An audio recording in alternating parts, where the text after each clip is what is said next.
యద్యప్యేతేన పశ్యంతి లోభోపహత చేతసః కులక్షయ కృతం దోషం మిత్రద్రోహే చ పాతకం కథం న జ్ఞేయమస్మాభిః పాపాదస్మాన్ నివర్తితుం కులక్షయ కృతం దోషం ప్రపశ్యద్భిర్జనార్దన.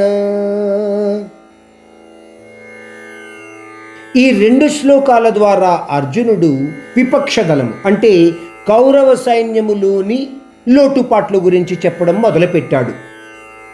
గుర్తించవలసిన విషయం ఏమిటంటే అర్జునుడు తనలోని లోటుపాట్లను అంటే స్వార్థము, ప్రేమ, మోహముతో కూడిన నిర్ణయ ప్రక్రియను తెలివితో కూడిన నిర్ణయాలుగా గుర్తిస్తూ కౌరవ సేనలోని లోటుపాట్లు గుర్తించి మాట్లాడుతున్నాడు.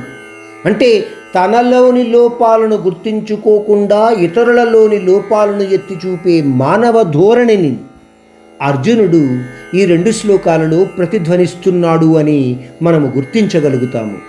అర్జునుడు అంటున్నాడు, జనార్దన, స్వార్థభరితమైన మనస్సులతో నిండి ఉన్న వారు సమాజాన్ని ధ్వంసము చేసే తమ తప్పుని, బంధువులను, స్నేహితులను చంపడం ద్వారా కలిగే పాపాన్ని గుర్తించలేకపోయినప్పటికీ అన్నీ తెలిసిన మనమైనా అటువంటి కర్మలు చేయకుండా ఉండాలి కదా.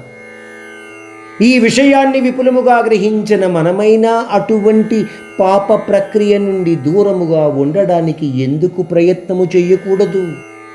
ఎందుకు ఆలోచించకూడదు కృష్ణ?